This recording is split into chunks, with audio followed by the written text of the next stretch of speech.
Finally getting back to some more ivory. Another pair of grips I'm excited to do. These are classic, aren't they? At the Texas Longhorn steer.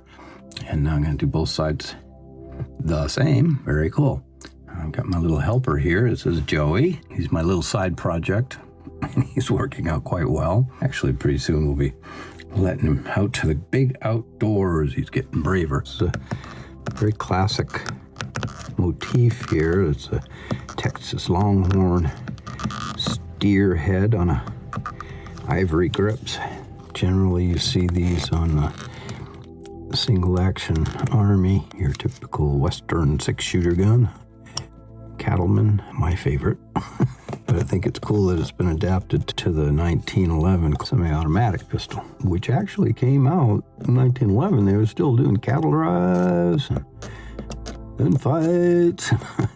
I'd be the first guy on the block with that. So I'm outlining the subject with my little triangular engraver. It's just an old jeweler's file that I've ground into a shape I wanted and then mounted onto a little, well, in this case, a little whalebone handle. I like the square handle too because I guess it's called indexing. Knowing where your blade is at all times, what side is down, helps. Say if you've got a round handled tool, you obviously never know the actual business end is. With this, it's either up or down and pretty obvious. This is elephant ivory and it's one of the softer ivories. But even on a hard ivory like a whale's tooth or something, this tool digs in pretty deep, leaves a pretty broad line. In this case, it really does a nice job outlining. Pencils always keep you honest. If you're carving wood, you'd want what they call a parting tool or a V-gouge to do the same sort of thing. Wood being so much softer that this tool would just tear it and wouldn't cut. But ivory offers enough, it's tight enough grain and it offers enough resistance that you can do this sort of thing. On ivory, I find that pencil lines do rub off, but if you steel wool or sand your surface with some very fine sandpaper or 4/0 steel wool, take the shine off of it, pencil line holds on there pretty good. If this had been polished, I would have had that wiped clean by now. Well, just for fun, I'm going to try the chisel out here. You can see it cuts pretty much like wood. It's got this grain, it's called Schrager lines, and you can, I don't know if that'll show up on the camera, but it's got this little checkerboardy kind of pattern when you look at elephant ivory on the end grain, but on the side, it looks like waves, kind of like wood, and kind of like wood, it's got a hard and a soft layer in this particular type anyhow. So if you go like a cross grain like this, it really shows up, but it doesn't show up deep, so not hurting anything. Obviously, one way of getting it off. Another is scraping it. And this is my go-to tool. Again, triangular, goes down to a point and it's sharp on all 3 sides. So you can, using your off thumb as a fulcrum, you can move actually quite a bit of material this way.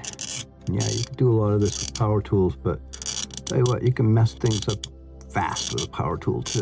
Now, unless I'm really bulking stuff out, I prefer it this way. Plus I can hear my thoughts.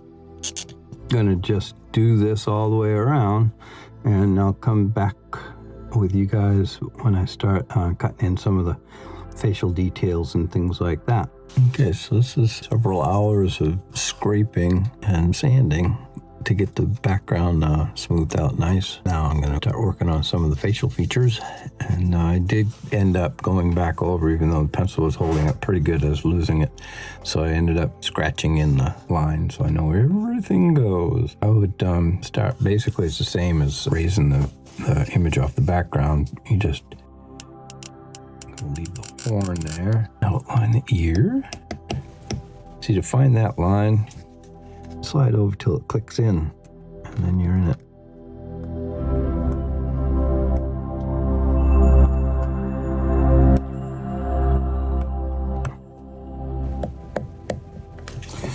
There. That outline cut could be called a stopping cut as well. I've heard referred to as that, and you can see it pretty much stops the blade from going too far. You can hear it clicking into that line. So I'm doing the horn and the ear kind of as a little group thing here. I'm gonna go around the lower perimeter of the ear. If you have a problem with fingernails on the chalkboard, this sport might not be for you. Get kind of used to it. It's a little scritchy though. I'm gonna separate the ear from the horn. I'm using a little chisel for this tight little spot. I find it more easily controlled. Chisel again, made out of a jeweler's file. All right, so you can see I'm getting the separated from the horn. Now I'm going to do the hollow of the ear. A little plow here.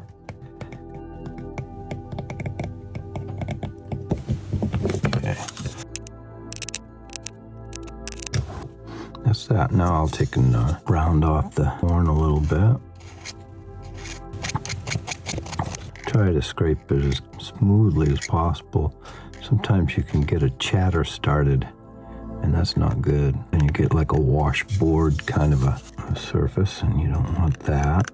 If that happens, then you have to scrape along down the ridges of this washboard and kind of plane them off. But if your blade is sharp and you don't force the issue and take it nice and easy, it'll usually scrape pretty smoothly. There's the ear in relation to the horn. The horns are pretty much done, and his cap is all haired in, and I'm liking how that came out. Thought I'd show you a little bit of what went into that anyhow. So it kind of continues down, slightly different but similar, down in his face. So I'm going to continue with that. What I do is start out with my little plow here. Really important to lay out all of your intentions with pencil. Get them where you want them, and then follow it. Keep you from getting in a jam. So cut in lines. Like I was saying about this particular tool, it leaves a pretty bold line. These locks are a little bigger than the one on his cap, so go along better. And that's all of them, I think. So then, my other favorite thing, a little triangular point, very sharp on all three sides. The point fits up into those little V's.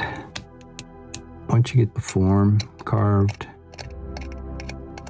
then you can really, I would get them all done and then lightly sand them with 320 sandpaper or finer, and then a little quick buff with the steel wool, 4/0 steel wool, and then I would scrimshaw the hairlines into them.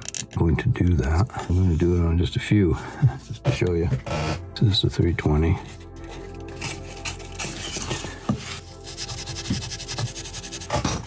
For the scratching, I like to use a round-tipped scribe. It's less grabby. The triangular one will tend to steer in its own direction, kind of like having a keel on a boat. Just doing these three right now for you guys. And I'm using a walnut tea again, favorite.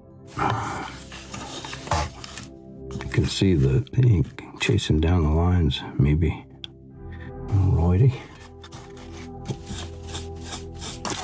Finish that up, and the next little clip we'll do, I'll carve in the eye. First thing I want to do in regards to that is to raise the eye socket area, and I've got a little scraper that I made. It's a smiley face. It's like a little gouge, but instead of having a sharp edge like you would for wood, I've got it clipped off, and it's got a very sharp squared off edge there. So just kind of gouging out the depressed area. For this kind of relief carving, you don't have to carve real deep to get a nice impression. Like, look at an old quarter or a coin. New ones are kind of dull, but the old ones are real pieces of art. And you'll see they get a lot done in a short distance. This is the knife I made. It's got a nice sweep to the cutting edge, so I can use that as a scraper in hollow spaces like this as well. I made this tool when I was up in Alaska. Another broken file. I've used it a lot ever since.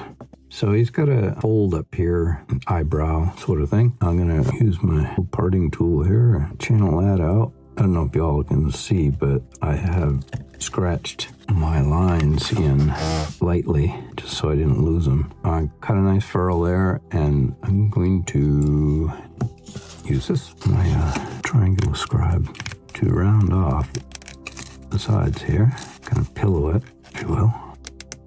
I'm going to cut in the eyeball now using my little tiny chisel. I'm finding that the preferred direction of cutting with this piece of ivory is that way. The grain seems to be laying in a way that it's happiest when I cut that direction.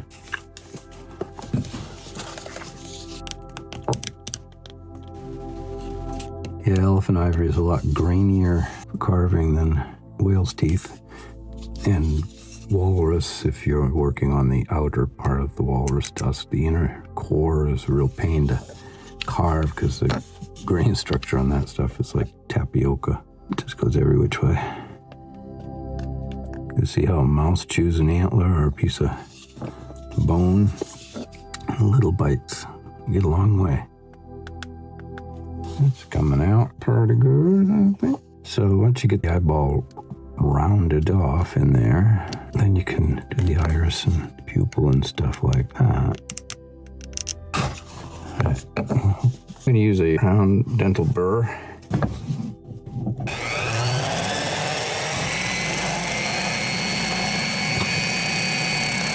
And I'm just dishing this a little bit so that the shadows will catch in there and do the coloring. Just do a little bit of scratching in the iris because we'll be applying some ink to this. I'm going to put in an extra little groove along here to give us kind of an eyelid fold. I can add a little color and see what pops here.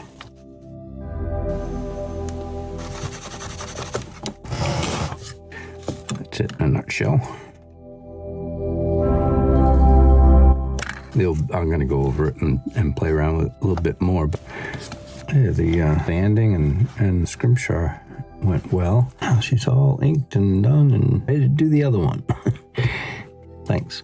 Bye.